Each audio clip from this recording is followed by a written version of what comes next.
Welcome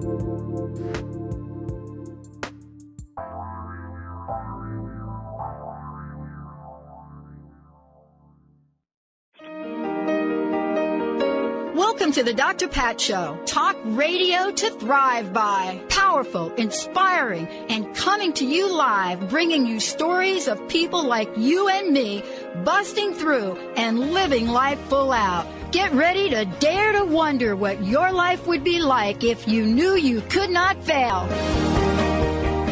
Hey, everybody, welcome. It's so great to have you tune us in and turn us on. Welcome to the Dr. Pat Show. I'm Dr. Pat. And, you know, this is the month where we do a lot of focusing on where we are in the world today and where we want to go. One of the things that's always been fascinating to me has been the world of astrology. And, you know, I don't know why I think it's so fascinating to me. It's probably because I know very little about it, but I'm intrigued. And, you know, it's ancient. It's, you know, when we think about this, we think about what did we see when we looked up to the map of our stars? You know, how did we interpret this very, very early on, like thousands of years ago? What would it have been like to look up and then have a sense of how things changed or what we saw and what moved? But today, write your own horoscope, follow the stars, design your destiny with my very special guest today, Jane Struthers, joining me here today. Bestselling author, consultant astrologer. She teaches people not only how to interpret the birth chart, we're going to talk about that today, which is a snapshot. And you've heard a couple of people come on and take a look at my birth chart and listen to what they had to say about that and about the year ahead. So there's that information. I'm still trying to tease through what all of that means. But Jane teaches you how to look into your future on the planets, making contact, and looking at how these positions relate to each other. You know, when you look at the beauty of astrology, and it's almost like a work of art when you see it, for the first time when you see a chart and you look at the connections, and then you get to know a little bit more about them. It's absolutely phenomenal what you can learn.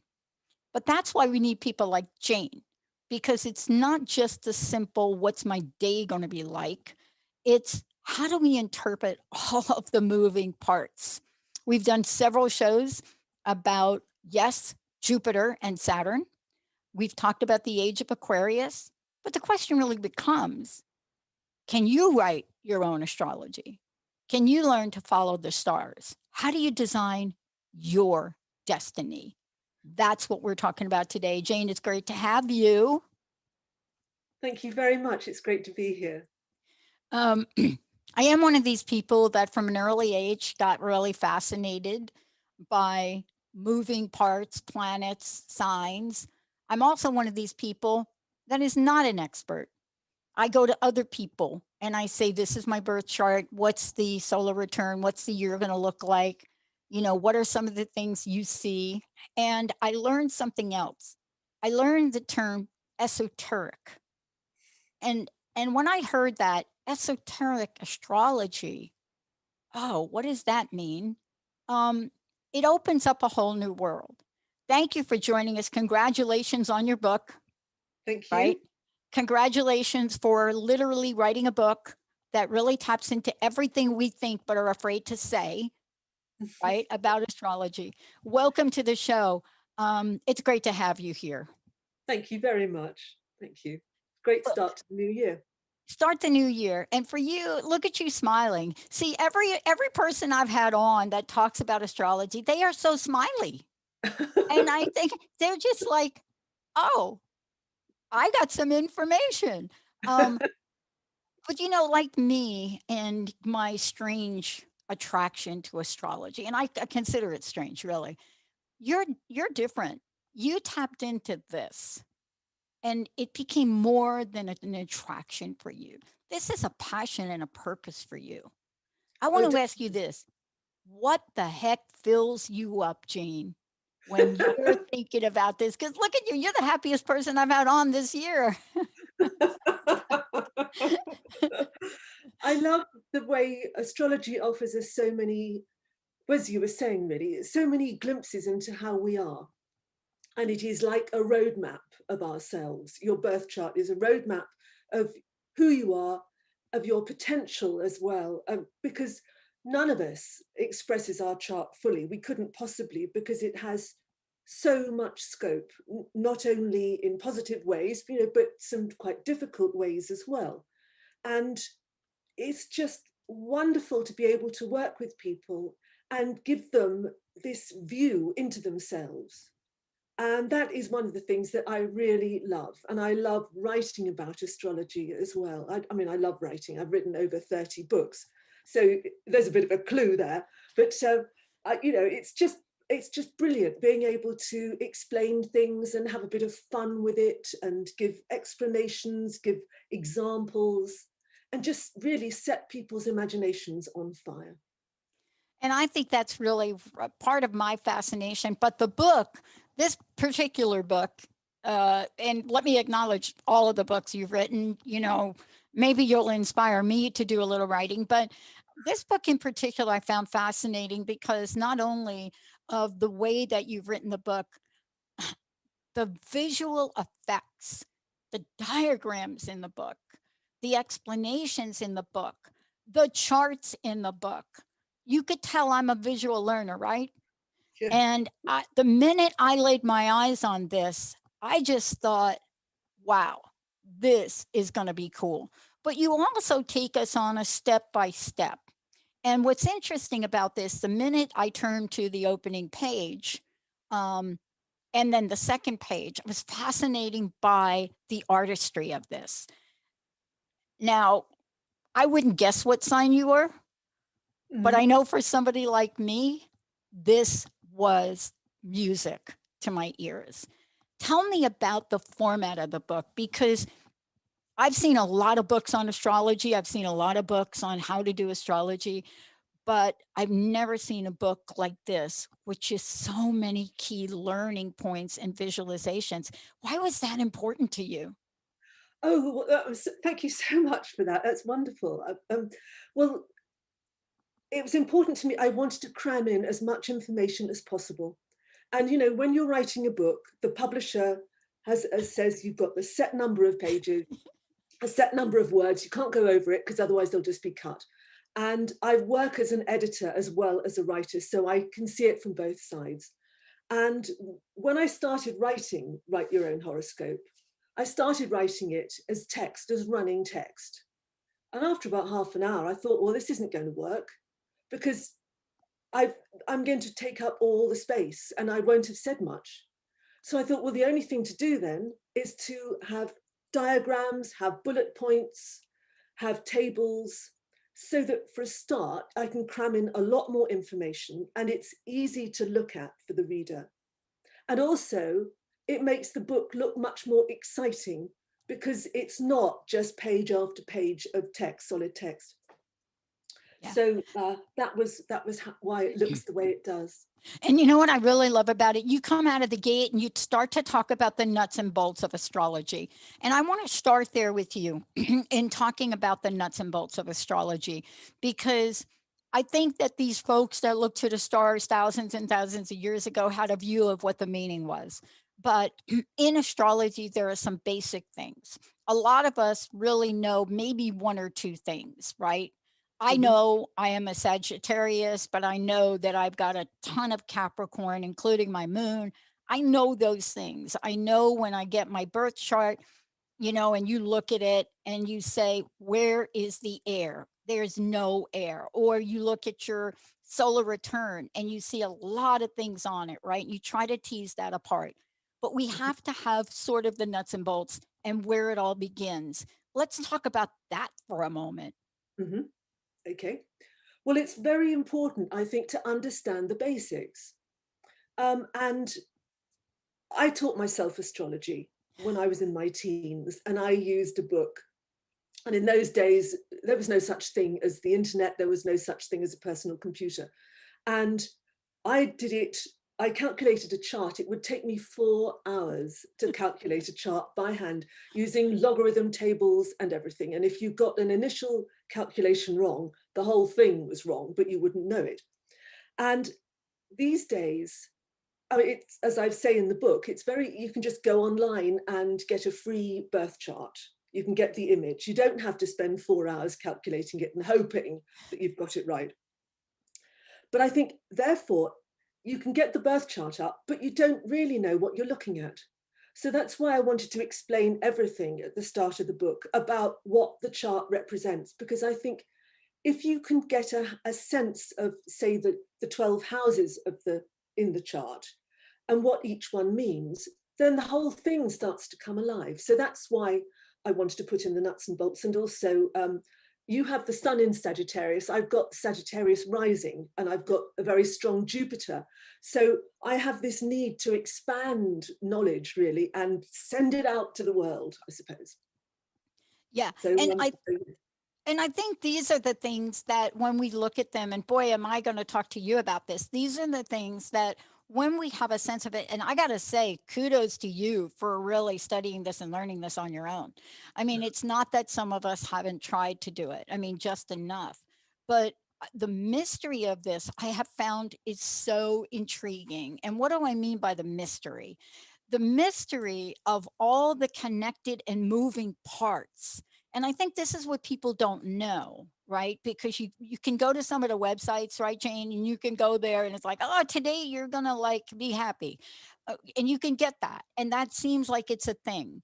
But when you start to look a little closer, right, like I really see 2021 for me as, and I saw it a year ago as an important year, so much so we didn't we did not celebrate our 10th year anniversary in 2020 for the network. Waited. I just said, I can't do it. I don't want to do it. I don't know. It doesn't feel right. I tried to celebrate it. Didn't feel right. Nobody on my team really was feeling it. And we decided that in 19. So now we're celebrating our 11th year for the network. And it's fascinating to me because you feel things and then somebody talks about why. They could see in your chart, they could see the moving parts. What can we say to folks today to help them pinpoint them into this way to begin to write their own horoscope?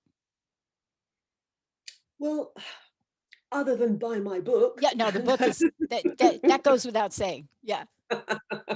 Just start and just take your own time with it. You don't have to learn it all at once. Because there's a lot of information, even in this book, which is it's designed for beginners, really. And even in that book, there is an enormous amount to absorb, and there's a lot to put together, because one of the things that can really confuse astrologers, even accomplished astrologers who've been doing it for years and years, is when you get a birth chart that's got contradictions in it. And actually, as Walt Whitman says, we've all got contradictions. Yes. But it can be very difficult, particularly when you're starting. And you, for instance, read that you've got the sun in Cancer, and you read that makes you a homebody, a great need to create your own family, to create this emotional security around yourself. And then you read that you've got the moon in Aquarius. The moon in Aquarius is the complete reverse. In fact, Aquarius and Cancer are 150 degrees apart, and they are on completely separate lines. They're never going to meet. And so your moon in Aquarius is saying, I don't want to sit around at home. I want to go out. I want to do something. I want to do something new and different. And Sun in Cancer is saying, but I've just lit the fire and I've just made a lovely supper and we can't go. I just can't go out. So you've got all these contradictions. And very often, I think, when people are just learning astrology, they read that and they think, I can't cope with this. It's too complex. Right. So yeah, there is a lot that you need to just absorb and just take it little step by step. And I want to talk with you for a minute, if I could. And we're gonna take a deeper dive into your book. And Benny, by the way, we have a copy of Jane's book to give away. I want to really take a snapshot and really share this with our listeners for a moment, because one of the things that you say in just coming out of the gate with your book, right, is you're talking about not just writing your own horoscope, but looking at what that birth chart is about, the snap chart. But then there's another element to it that most people don't know about, right? You know, most people think this is my chart, but how does that chart look in 2021? Now I don't live in the city I was born in. I'm in Seattle or Bothell, or I'm completely different coast.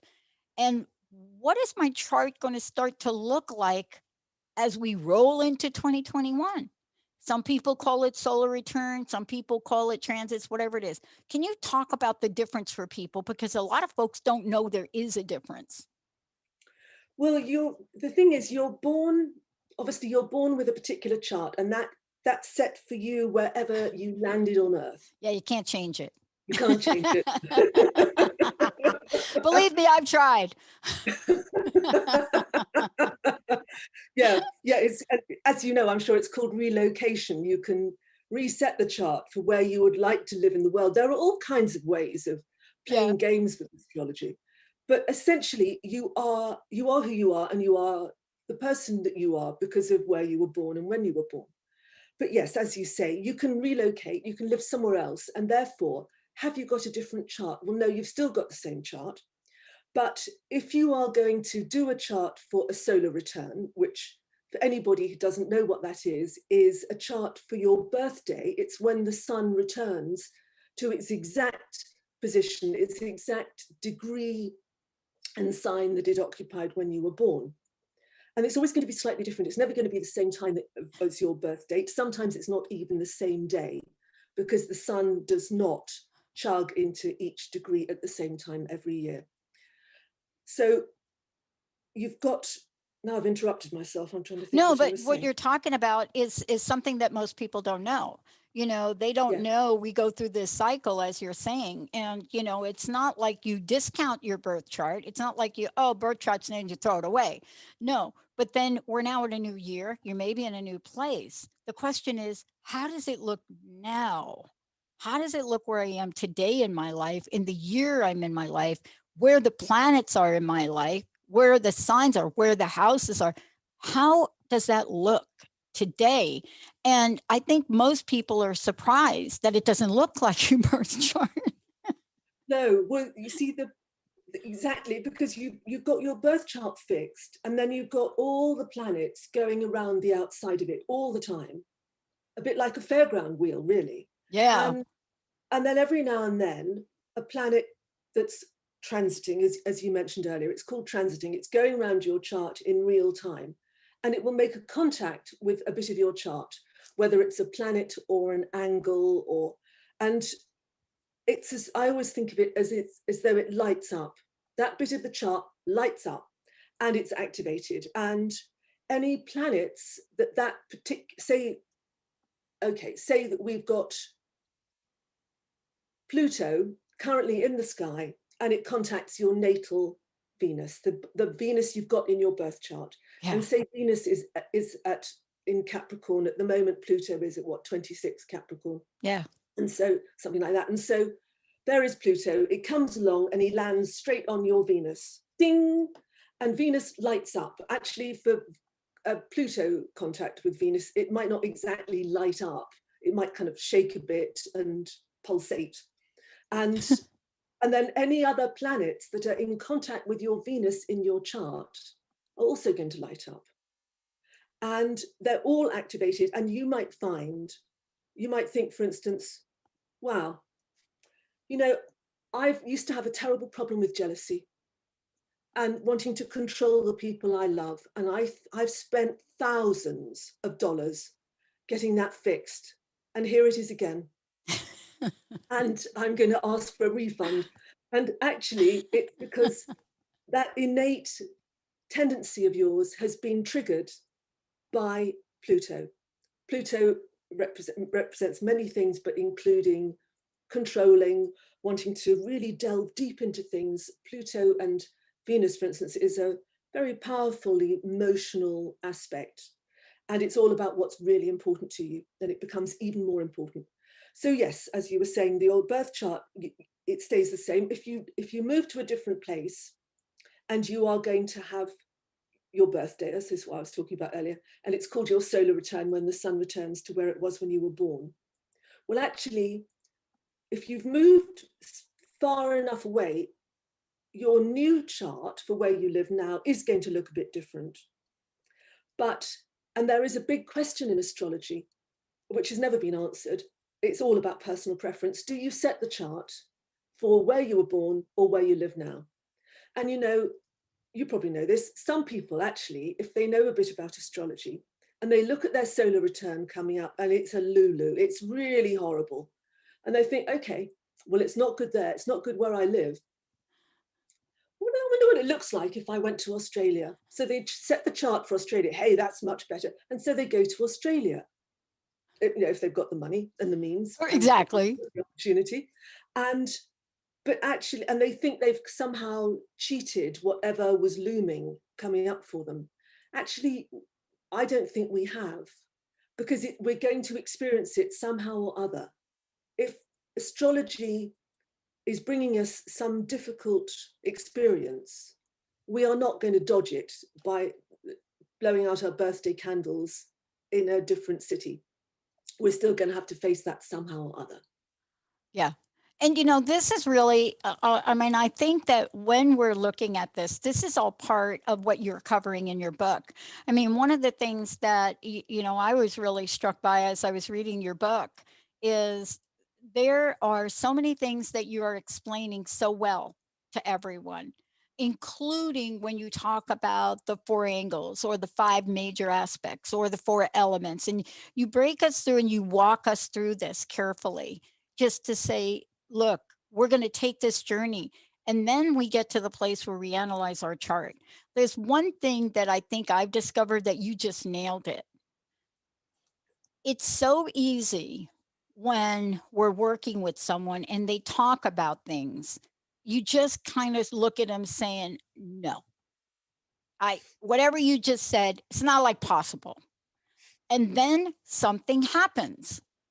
And I find myself in January smack dab in the middle of that. I mean, literally, like when somebody said to me, blah, blah, blah, something like, well, I'm looking at your chart moving forward and something about your home or something about this and something's going to change. You're looking at them like, no way. I've been here 14 years. There's nothing going to happen here. There's nothing going to change. And then it does. And then you have to go back to the person or try to get the person or try to come back and say, now, what else did you say about my solar return? And it doesn't always happen exactly that way. However, when something happens out of the blue, it seems, not for you, Jane, because you're looking at things and you could see it. But for somebody like me and others, when something comes up out of the blue and it's very unexpected, it's not related to the economy, it's not related to this, it's not related to COVID. It's just boom, wasn't there, no thought of it, and then it is. Mm-hmm. Oh, yeah. 99.9% of the time, I bet you find it in the chart. Oh, yes. Oh, yeah. And I've had experiences giving somebody reading where I've said, I remember one vividly, somebody who was very, very close to her partner and thought that, they were going to be together forever. And I looked at the chart and I could see something wasn't right at all. And said, you can't say to somebody, I think your partner's having an affair or they're about to dump you. But I, just tested the waters a little bit. Was she resistant to the idea? Was she open to the idea? Was she going to listen? No, she wasn't going to listen. No, there was nothing wrong. There absolutely nothing wrong. The last person in the world who would ever let her down was her partner. Fine, I said, fine. Because of course we can always be wrong, or the planets have got so many ways of expressing themselves. Right. It might, and we decided it might be something else. It's fine, absolutely fine. And we moved on. And it wasn't, that was fine and didn't matter at all. And then I bumped into her one day and she said, Jane, I know you told me, sure, yeah, partner had been having an affair with somebody up the road all that time and they'd broken up. And I mean, so that's a dramatic example. But, even astrologers, we get we are surprised as well all the time by the way the planets express themselves, because they've got so many different ways of expressing themselves. I mean, go back to Pluto, for instance. Yeah. Yes, it can be an intense emotional experience. It could also be having your drains back up. Yes. Yes, exactly. Exactly. And you know, when we come back from break, we're going to really go through this and go through your book. And Benny, as I said before, we have a copy of Jane's book. For those of you just tuning in, and by the way, if you have questions for Jane, come on and get them out here. 1-800-930-2819. If you have your chart in front of you and you're thinking, I've got this in my 10th house, and I'm not 100% sure of what's going on in the 10th chart, 10th house, you might want to get some insight. The other thing is, if you're like me and it appears that you've never had activity in your 12th house and all of a sudden you got like a party going on there, you think, what does all that mean? This is the day for you to ask that question. And we've got a copy of Jane's book. When we come back, we're going to talk about not just lions and tigers and bears, but we're going to talk about the wisdom. We're going to talk about the movement. And Jane has got a ton of examples. And I have seen a lot of books, but this here deal, the way Jane is breaking this down, the talking about, and the diagrams say it all.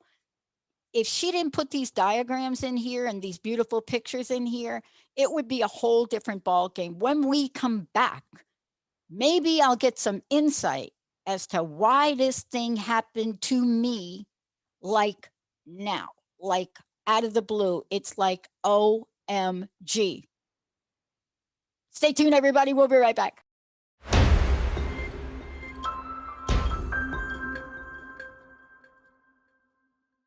Hey, everybody, welcome back. And those of you that are listening through the live stream on one of our networks, you got to hear Jane and I chit-chatting about a few things about my chart. And she just shared a couple of interesting things for me. First of all, there is so many cool things to really look at in this book and understand. And one of the things, Jane, you shared with me is about my knees, and we'll get to that in a minute. But before we go to diving deeper into this, how do people get the book, number one, and how do they find out more about you, everything in all the books you've written, you little writing machine? How do they do all of that? Well, the book is going to be published on, I think it's the 23rd of February in the States. There were various distribution problems because of you know what. Yeah, of course. And it's published on the 26th of January in the UK. And I just go to your nearest bookseller, preferably, you know, an independent one if you have one. And it's available on Amazon, and it's available on every other internet bookselling website as well. There are a lot of reasons why people get passionate about what they do. I've been asked a million times, Pat, you're 16 years now doing your show. It's as if you're just starting out. You know, I am still curious. I am such a student of everybody I speak with. I'm such a student and so curious. And I'm always fascinated when I do a show like this and I read a book like I've read in your book, and I learn things and the connectivity. What would you say or might be in all of the work you've done in all of the books? What might be some of the greatest challenges that people might have in understanding astrology, and how do we address them? I know we only have an hour, right? Well,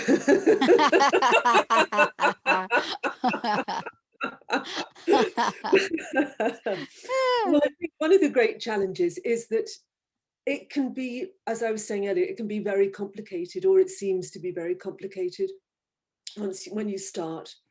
And especially, as you were saying, you know, you look online at a website telling you how your day is going to be, and it's very simple, and it's often nice and bright and buzzy. And actually, it's not necessarily like that. And I think one challenge for people is because astrology doesn't mince its words.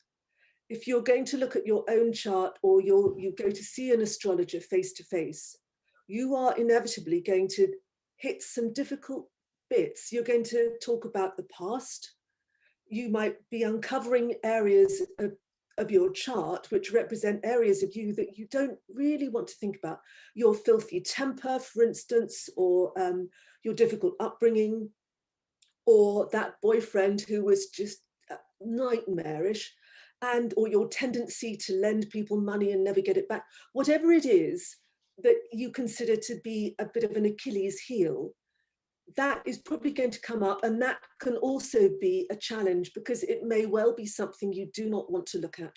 Or equally, it might be something in some cases where it's not just a case of not wanting to look at it, but actually it's going to be emotionally very costly to go back to that particular experience and revisit it, which is actually why it is good in cases like that to see a professional astrologer who is going to be able to just gently talk about it to you, and perhaps think, okay, we're going to back off now, that this person is not ready to talk about this for whatever reason. And looking at the chart, I totally understand.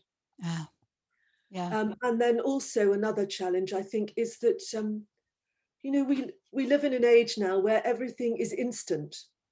And so if you've got to do a bit of work and a bit of brain work on something, and maybe write things down, because actually I think it's so much more helpful to write things down in longhand than to type things online, because there is a connection between your brain and your hand.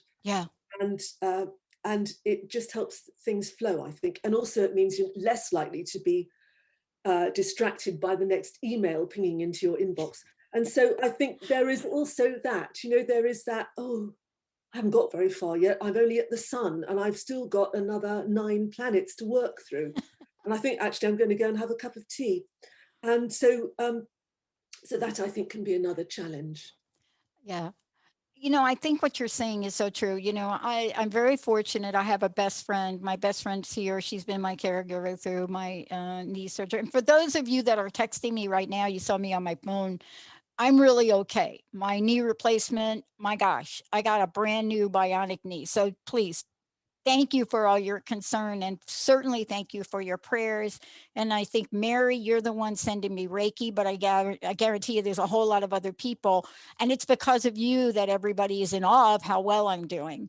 These surgeries were a choice, but why now? So December 8th, before my birthday, I got my right knee done. My doctor didn't understand why I wanted to get my right knee done. It's not my worst knee. But I said, I got to get my right knee done. And I think that the question I have for you, and boy, we could spend a half a day going through this beautiful book. And by the way, I hope you're going to have posters of some of the imagery in here. Because when I looked at how you describe fire, it's just brilliant. Thank you. But I must say that the illustrations are not me. Well, they're not you, but it's your book, and somehow you're in the mix somewhere in there of the book. I know that. And you guided this book. I mean, you said earlier, there's something about, you could have written this book, it could have been twice the amount of pages, right? But I got to something here, and I want to talk about it in the book. There's a page in your book, and I'm just going to read from it so you know where I'm looking at. Putting it all together, keeping it simple, and ordering your thoughts. These 3 things alone are like a huge takeaway. So if we look at these 3 things, just the way you said them, and we sort of look at what we've learned before this page, it helps us look at something that could be quite chaotic, right? In an orderly way. Now, for my best friend Linda, who's in the other room, who is like birth chart triple Virgo or something, this page hit a chord. The next page where it says analyzing your chart, that got to me. But But in this approach that you take, can you talk to one of, I think, the greatest, how should I say it, teachings of this? And that is in the interpretation. You talked about it a little bit. I'm going to have to call you just to see where this big change in my life may have shown up on my chart, which I didn't probably understand. But can we talk about interpretation for a minute? Because I think people get really hung up. Hmm. Like they'll say something like cusp and they'll get hung up and there'll be an interpretation. And they'll, if you're like me, you know, you've got a rising sign of Sagittarius, and I don't know if it's Mars or Venus that's there in that same house, but then there's Capricorn and the moon and two other planets. And most people say now we know why we can't tell who you really are on any given day. One day you're this with a big idea, the other day you can't wait to get the filing done. But this is the interpretation part I'd like you to talk to. Hmm. Well, it is, as you say, it is complicated, and we are all made up of different things, and which is what makes us so interesting. And also, I think, which is why astrology itself is so interesting, because it reveals all that. And so when you come to interpret it, I think, as I said, as you quoted, just take it step by step, really. Don't, if you look at the whole thing at once, you really will just shut the book up and think, I can't do this. So you just start at the beginning, start with the sun. It's your essential self. And it's interesting, when you meet somebody for the first time, the bit you are likely to see is not their sun, it's going to be their ascendant. Yes. And sorry? I'm a Taurus. I'm Taurus. Okay, What is it? Taurus rising. Ascendant means your rising sign. Is that the that's deal? right. The Yeah, language? yeah, I'm a Taurus rising. right. Well, you see, I'm just looking at you now, and I'm looking at your pale blue polo neck jumper, and it looks very soft and it's very pretty. That's very Taurus. And you see now, but you've got the sun in Sag. Well, I can't see any Sag. Right. And it's so interesting because we all think that we are just our suns, especially if you read sun sign astrology or what's often called star sign astrology. But the sun is not the whole picture at all. It's just one little bit. And as I said, when you first meet somebody, you're more likely to see their ascendant than their sun sign. Our sun signs are actually bits that we tend to put to one side, and Mhm. especially if it's in a hidden part of your chart. And so so you start with the sun when you're interpreting your chart, because that's where you start. It's always number one.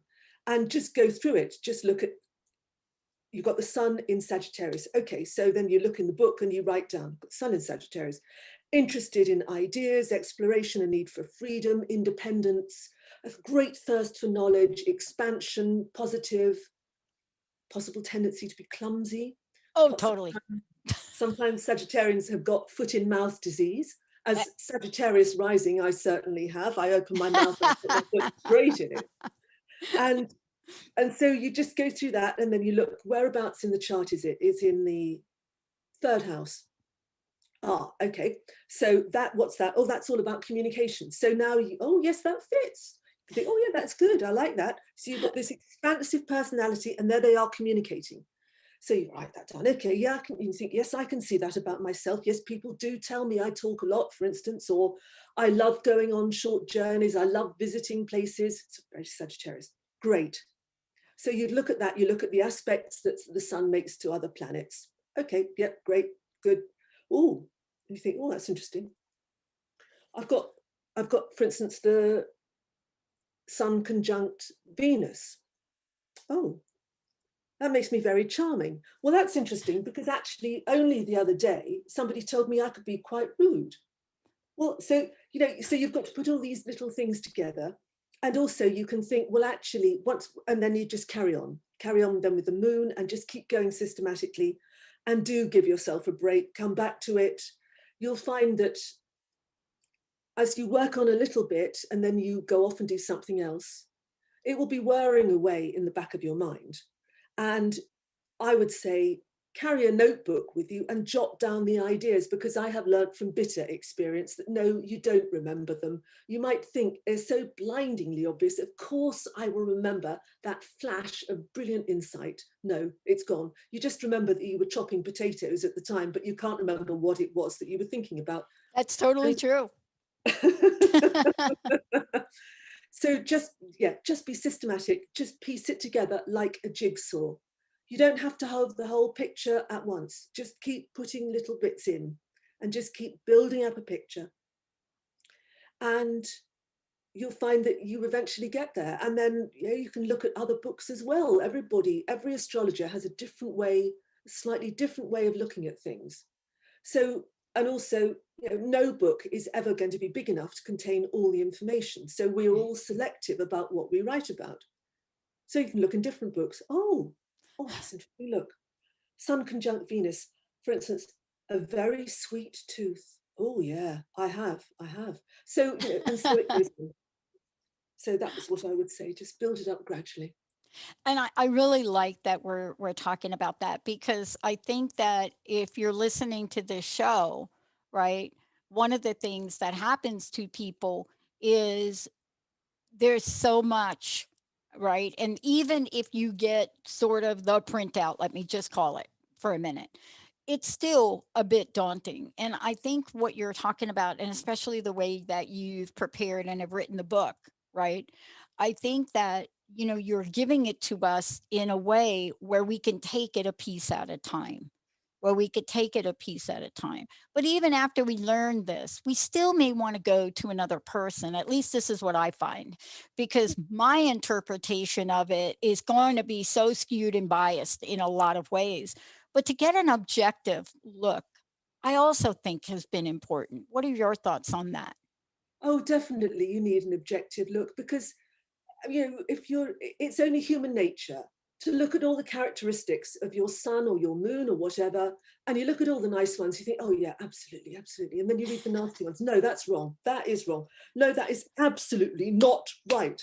And so, you become quite resistant to all that, or you can do. It's very helpful to have an objective viewpoint, and also from somebody else. And then you can discuss it with them.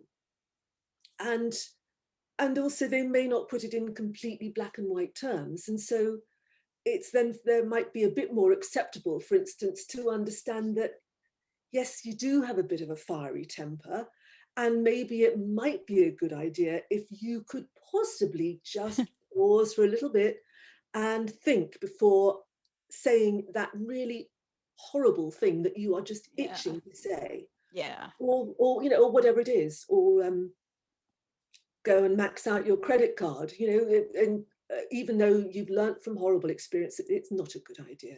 Yeah. And so whatever it is, it can be very helpful to talk about it with somebody else. Yeah. I'm the person that, okay, I was younger then. So let me just put this caveat. People that look at my chart, they say they have some interesting things to say. One of the things they say, you're not really getting older, you're actually getting younger. So there's something in reverse on my chart that I don't see. But the other thing is people look at my chart and say, let me paraphrase. You are way more Sagittarius when you were younger than you are. You're way more Capricorn now. So I don't know what they're looking at. But I am that person. I'm the person that so wanted a pool table, like billiard, right? Shoot pool. Mm-hmm. So wanted a pool table, moved into a house, went and got a pool table. Linda just looked at the room and said, the pool table's not going to fit. I said, the pool table is going to fit. Never measured the room, got the pool table. You could make shots from basically 3 sides. One side totally couldn't use. Now, I'm not quite like that anymore, but there are different things we can learn. And certainly your book helps us from that. I want to ask you this is, I know we've got about 5 or 6 minutes left.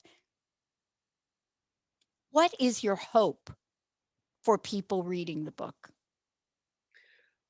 Great question. I think to understand themselves better. I think, it was written above the oracle in ancient Greece, know thyself. And I think it's so important for us all to have some glimmering of understanding about what makes us tick, who we are, all those funny little bits that make up our personalities. I think it's, even if you just want to focus on one planet, I think it's really helpful to look at the moon. And I know the moon is not, strictly speaking, a planet. In astrology, it is a planet, and we know it's actually a satellite of the Earth. But anyway, it's Yeah. just a term. I have been picked up on that many times, so I often give it as a caveat. And if you understand the moon, your moon, because it describes your instincts, it describes your knee-jerk reactions, even if you have spent a lifetime trying to get over those, they still come up, and that's your moon speaking, because you can't change it. And it describes what you like to eat, it describes what makes you feel comfortable, how you like to nurture people, how you like to nurture yourself. And also, because the moon is the fastest moving planetary body, it moves signs every 2.5 days. And so every 2.5 days, you've got a different emotional backdrop because of the moon having changed signs. And sometimes that moon will be compatible with your moon. Sometimes it will be the same sign as your moon, which is a lunar return, as I'm sure you know. Yeah. And then other times it will be at odds with you, and you'll think, I feel out of sorts. I don't understand why everything's fine, and yet I feel irritable, or I want to just go into a corner and cry. Yep. And also the moon is, I haven't covered it in this book because there is a limit to how much you can talk about. But Oh, yeah. I have talked about it in another book, Moon Power, about how to use the moon in your daily life and how to make decisions based on the moon's position in the sky at the moment. Days when it's great to buy something, days when it's good to just stay at home, days when it's good to do lots of cleaning, and so on. Yeah. But certainly understanding your moon and how it affects you emotionally, and therefore how you react with the rest of the world, is such a valuable thing to do. So Yeah. good. And you're so right about it, because it's interesting how more aware I am of it in relationship to other people. And what I mean by that is, when you look at this and I see my moon, and I say my moon is in Capricorn, and let's say you meet someone and you really align with them, and they don't look, both of your charts don't even come close, except for one thing. You have the same moon in Capricorn, right? And Yeah. yeah, and something about that really drives you to learn more about that. Like, what am I doing in a relationship with an air sign, with an Aquarian? What is it? What is it that goes on with that? And then all of a sudden you realize, well, we may have more in common than just that sign. And I think that's the depth of what your book is about and what you talk about. Yeah. Oh, yes. Yeah. And in fact, I think there are no coincidences. Yeah. So there is always, if you meet somebody and there is a connection between you, there's always going to be an astrological connection. And in fact, I think one of the most interesting things is, say you've got a favorite film star or favorite musician or whatever it is, Yeah. look at the chart, and then once you've learned to do it, look at their chart and look at your chart. You're going to see enormous connections between the two of them. It's absolutely intriguing the way it works. And those connections will describe what you see in that person, why you like them, or equally why you don't. With some people, you might think, I'm not going to watch that film because so-and-so is in it and I cannot stand them. Right. Look, find out why. It's going to be there. And isn't this really, and let me just get to what I think is the bottom line for what we're talking about. When it all boils down to, what you've created in this particular book and what we're eager to know, it all boils down to presenting a new level of understanding. Oh, absolutely. Yeah. Absolutely. Yeah. And I think that's what we're really longing for right now. I want to mention again, Jane, if you don't mind, how do people find out more about you? Please let folks know, like, how they're going to be able to get a copy of the book, all of the above. Okay, thank you. Well, I have a website, janestruthers.com. I've written 30 books on all kinds of things, from Christmas to the seaside, and astrology and tarot and healing and auras, all sorts of stuff, all things I'm interested in. And you can find a copy of Write Your Own Horoscope if you order it from your local bookshop, or if you can pre-order it from Amazon or any of the other online bookshops. As I said, it will be out in the States on the 23rd of February, and it's out in the UK on the 26th of January. Awesome. And yeah. Look, I think that, you know, you and I could really dive deeper and talk about some of the very specific things that you put in the book. You know, you address everything from love and sex to money to, you know, different things that we come across in our lives. And what I really love about what you've done is I don't think I have found a single page in the book that doesn't have a chart, a diagram, or a picture. I maybe there are. Maybe one or two, but you've really made this beautiful. And also, when you talk about your potential, who you could be, I found this entire part of the book fascinating. And I hope you'll come back so we can talk about just this part of the book, just to look at the way you talk about your potential. Who could you be? Because I think that for a lot of people, Jane, when we think about astrology and we think about charts, we think it's fatalistic. We think it's destiny. We think there's no altering it. We think this is it. You're stuck with this on a course. But the way you present this, you give us enormous opportunity to look at the moving parts, but you also include the realm of possibilities. And I think that's so important in living our purpose and passion. So thank you for doing that. And thank you for including that in the book. Thank you. That was something I felt very strongly about, because that is one of the great tools of astrology, to show us what our potential is. So as I said earlier, we can't live out our whole chart. It's impossible. And it's fascinating to see a different way of living out what you've got, and a different way of expressing it and using it and enjoying it. So thank you very much. I'd love to come back.